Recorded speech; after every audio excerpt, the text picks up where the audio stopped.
ایک سوال یہ بھی پیدا ہوتا ہے کہ جب آپ حرم شریف میں داخل ہوتے ہیں تو یہ طواف اللہ پاک کیوں کرواتے ہیں؟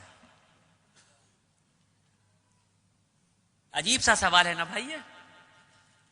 آپ اللہ کے مہمان بن کے گئے ہیں، آپ کی تو خاطرداری بٹھال کے کرانی چاہیے تھی، دستر لگنا چاہیے تھا. یہ اللہ پاک طواف کیوں کرا رہے ہیں اپنے گھر کا؟ آدم علیہ السلام کو جب اللہ رب العزت نے بنایا، فرشتوں کو جب یہ حکم دیا کہ آدم کو سجدہ کرو، اللہ رب العزت نے آدم علیہ السلام کا اور فرشتوں کا ذہنی اعتبار سے مقابلہ کروایا، اور اس ذہنی اعتبار کے مقابلے میں آدم علیہ السلام کی جیت ہوئی، اور فرشتوں نے 7ویں آسمان پہ بیت المعمور کے نام سے اللہ کا ایک گھر ہے اس کا طواف کیا. جب اس کا طواف کیا تو اللہ رب العزت کو یہ ادا بہت پسند آئی، اور اسی وقت جبرائیل علیہ السلام کو یہ حکم دیا گیا کہ آدم کو لے کے زمین پہ جاؤ اور بیت المعمور کے ٹھیک نیچے روئے زمین پر میرے ایک گھر کی تعمیر کرو، تاکہ میرے بندے اگر مجھ سے اپنے عشق کا اظہار کرنا چاہیں یا اپنی کسی غلطی کا کفارہ دینا چاہیں تو میرے گھر کا طواف کریں. اگر مجھ سے اپنے عشق کا اظہار کرنا چاہیں یا اپنی کسی غلطی کا کفارہ دینا چاہیں تو میرے اس گھر کا طواف کریں.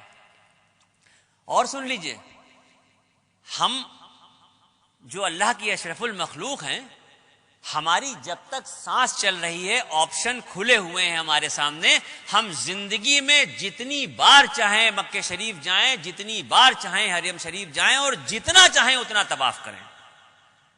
لیکن وہ جو بیت المعمور کے نام سے اللہ کا گھر ہے جس کے فرشتے صرف طواف کرتے ہیں، تو 70,000 فرشتے روز اس گھر کا طواف کرتے ہیں، اور ایک بار جو فرشتہ طواف کر رہا ہے قیامت تک اس کا دوبارہ نمبر نہیں آئے گا. اتنے فرشتے ہیں، اس درجہ طواف ہو رہا ہے کہ ایک بار جو طواف ہو رہا ہے وہ دوبارہ نہیں آئے گا. اب یہ جو زمین پہ خانہ کعبہ کی تعمیر ہوئی، تو اب تو ترقی ہو چکی ہے دنیا میں، ہر چیز آسان ہو گئی ہے. آپ گوگل پہ دیکھ سکتے ہیں، نقشہ اٹھا کے دیکھ سکتے ہیں، موبائل پہ دیکھ سکتے ہیں، کسی بھی طرح سے اگر آپ دیکھنا چاہیں آپ گوگل کے نقشے پہ جا کے دنیا کا نقشہ ڈالیے، اور دنیا کے نقشے پہ جب آپ دیکھیں گے تو پوری دنیا آپ کو گول دکھائی دے گی. یہ تو نقشے کے دیکھے بغیر بھی سب کو پتا ہے کہ دنیا گول ہے. اس دنیا کے گول کے بیچ میں جو سینٹر ہے، بالکل انچوں سے ناپ لیجئے، ایک ایک سوت کے حساب سے ناپ لیجئے، پوری جو گول دنیا ہے اس کے بیچ کا جو سینٹر ہے، اس گول سینٹر پہ یہ کعبۃ اللہ کی تعمیر ہوئی ہے. اب یہاں پر بات ختم نہیں ہوتی، یہ تو بات سمجھ میں آ گئی کہ دنیا گول ہے، اور دنیا گول ہے تو اس کے بیچ میں خانہ کعبہ ہے. یہ بات یہاں پہ ختم نہیں ہوتی. اگر سائنس یہ کہتی ہے، میں نہیں کہہ رہا ہوں، اگر سائنس یہ کہتی ہے کہ دنیا گول ہے اور گھوم رہی ہے، تو پھر میرا ایمان یہ کہتا ہے کہ مذہب و ملت کی پرواہ کیے بغیر اس دنیا کا ہر شخص کعبۃ اللہ کا طواف کر رہا ہے.